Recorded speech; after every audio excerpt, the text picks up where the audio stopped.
എല്ലാവർക്കും നമസ്കാരം. ഇന്ന് സംസാരിക്കുന്നത് ഐഡൻറ്റിറ്റി എന്ന മൂവിയെക്കുറിച്ചാണ്. അതിനു മുൻപ് എൻ്റെ 179 സബ്സ്ക്രൈബേഴ്സിന് ഞാൻ നന്ദി പറയുന്നു. തുടർന്നും നിങ്ങളെന്നെ സപ്പോർട്ട് ചെയ്യുമെന്നാണ് എൻ്റെ പ്രതീക്ഷ. സിനിമയിലേക്ക് വന്നാൽ പേഴ്സണാലിറ്റി ഡിസോർഡർ ഉള്ള ഒരു കുഞ്ഞു പയ്യനെ കാണിച്ചുകൊണ്ടാണ് സിനിമ തുടങ്ങുന്നത്. ഡിവോഴ്സിയായ പരുക്കനും അക്രമിയും പോലീസ് ഓഫീസറുമായ അച്ഛനൊപ്പമുള്ള ജീവിതം മൂലം മാനസിക നിലയിൽ അല്പം പ്രശ്നം പറ്റിയ ആളാണ് സിനിമയിലെ നായകനായ ഹരൺ ശങ്കർ. വലുതാകും തോറും ആ ട്രോമയിൽ നിന്ന് അയാൾക്ക് മുക്തനാകാൻ കഴിയുന്നില്ല. ഒരു വ്യക്തിയുടെ ഏറ്റവും വലിയ ഭാഗ്യമെന്ന് പറയുന്നത് പ്രത്യേകിച്ചും അയാളുടെ ബാല്യത്തിൽ സ്നേഹമുള്ള അച്ഛനമ്മമാരും സമാധാനമുള്ള കുടുംബാന്തരീക്ഷം ഉണ്ടാവുക എന്നതുമാണ്. ജീവിതം മുഴുവൻ ഒരാളെ നിയന്ത്രിക്കുന്നത് അയാളുടെ ബാല്യത്തിലെ അനുഭവങ്ങളാണ് എന്ന് പറയുന്നതിൽ തെറ്റില്ല എന്നാണ് എൻ്റെ അഭിപ്രായം. അതോടൊപ്പം ജീവിതത്തിൻ്റെ എല്ലാ മേഖലകളിലും ടെക്നോളജി പിടിമുറുക്കിയിരിക്കുന്ന ഈ കാലത്ത് മനുഷ്യൻ്റെ പ്രത്യേകിച്ചും സ്ത്രീകളുടെ സ്വകാര്യതയ്ക്ക് വലിയ ഉറപ്പൊന്നുമില്ല എന്നും സിനിമ ചൂണ്ടിക്കാണിക്കുന്നു. ജേർണലിസ്റ്റായ ഒരു പെൺകുട്ടി അത്തരമൊരു ക്രൈമിൻ്റെ പുറകെ നടക്കുകയും അവളുടെ ജീവന് തന്നെ ഭീഷണിയാവുകയും ചെയ്യുന്ന ഒരു സാഹചര്യം ഉണ്ടാകുന്നു. ഈ കേസ് അന്വേഷിക്കുന്ന പോലീസ് ഓഫീസറായ അലൻ അവിചാരിതമായിട്ടാണ് ഹരൺ ശങ്കറിനെ കണ്ടുമുട്ടുന്നത്. അതോടൊപ്പം ഹരൺ ശങ്കറിൻ്റെ വരയ്ക്കാനുള്ള കഴിവിനെ തിരിച്ചറിയുകയും ചെയ്യുന്നുണ്ട്. രേഖാചിത്രം വരയ്ക്കാനായി അയാളെ ഒപ്പം കൂട്ടി ഈ കേസ് അന്വേഷണത്തിൻ്റെ ഭാഗമാക്കി മാറ്റുകയാണ് അലൻ. ഇൻ്റർവെൽ വരെ ഒരു ഇഞ്ച് പോലും ലാഗില്ലാതെ വളരെ ത്രില്ലിംഗായി മുന്നോട്ട് പോകുന്ന സ്ട്രക്ചറാണ് സിനിമയ്ക്കുള്ളത്. ടോവിനോ, അർജുൻ രാധാകൃഷ്ണൻ, വിനയ് റായ്, ഷമ്മി തിലകൻ എന്നിവരൊക്കെ മികച്ച പ്രകടനമാണ് ചിത്രത്തിൽ നടത്തിയിരിക്കുന്നത്. ഒരു പെർഫെക്റ്റ് വില്ലനായിട്ടാണ് അർജുൻ രാധാകൃഷ്ണൻ അമീർ എന്ന കഥാപാത്രത്തെ അവതരിപ്പിച്ചിരിക്കുന്നത്. ഗംഭീര സ്ക്രീൻ സ്പേസ് ആയിരുന്നു ഇതിൽ. അതുപോലെ തന്നെയായിരുന്നു വിനയ് റായ്ക്കും. ഒന്നും പറയാനില്ല. ഒരുപടി ടോവിനോയ്ക്ക് മുകളിലാണ് ആ ക്യാരക്ടറിൻ്റെ പെർഫോമൻസ് എന്ന് പറയുന്നതിൽ ഒരു തെറ്റുമില്ല. ടോവിനോ ഞാൻ നേരത്തെ പറഞ്ഞല്ലോ, കുറച്ച് ഡിസോർഡറുള്ള വ്യക്തിയാണ്.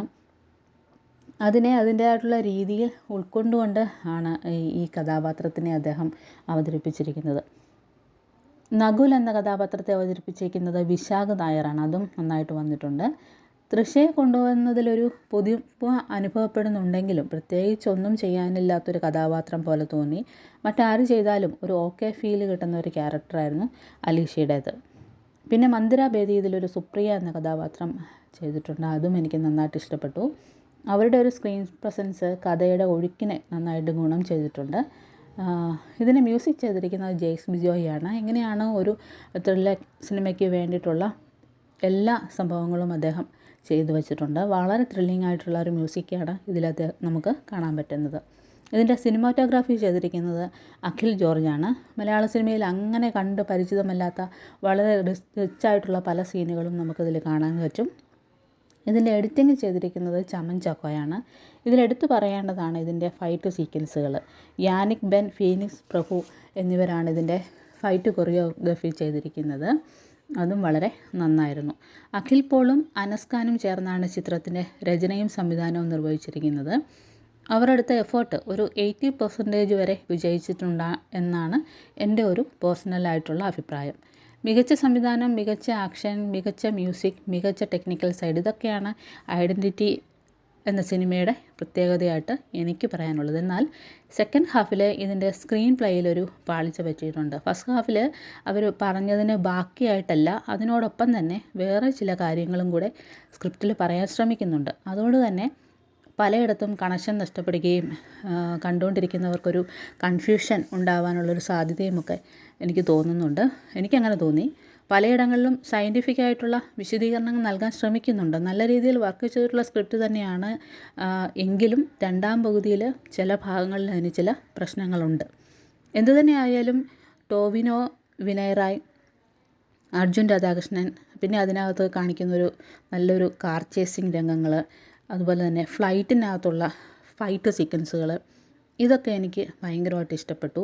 എനിക്ക് പേഴ്സണലി ത്രില്ലർ സിനിമകൾ കാണുന്നതിന് ഭയങ്കര താല്പര്യമുള്ള ആളാണ്. അതുകൊണ്ട് തന്നെ ഐഡൻറ്റിറ്റി എനിക്ക് നന്നായിട്ട് ഇഷ്ടപ്പെട്ടു, വർക്കായിട്ടുണ്ട്. കാണുന്നവർക്ക് എങ്ങനെയാണെന്ന് അറിയില്ല.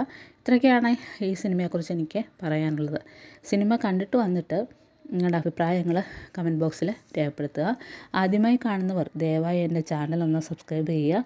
മറ്റുള്ളവർക്ക് റിവ്യൂ ഇഷ്ടമായാലൊന്ന് ഷെയർ ചെയ്ത് കൊടുക്കുക. അങ്ങനെ നമ്മുടെ ചാനലിൻ്റെ ആൾക്കാരുടെ എണ്ണം ഒന്ന് കൂടട്ടെ. അപ്പോൾ അത്രയൊക്കെയാണ് ഈ സിനിമയെക്കുറിച്ച് പറയാനുള്ളത്. മറ്റൊരു സിനിമയുമായിട്ട് അധികം താമസിക്കാതെ വരാം.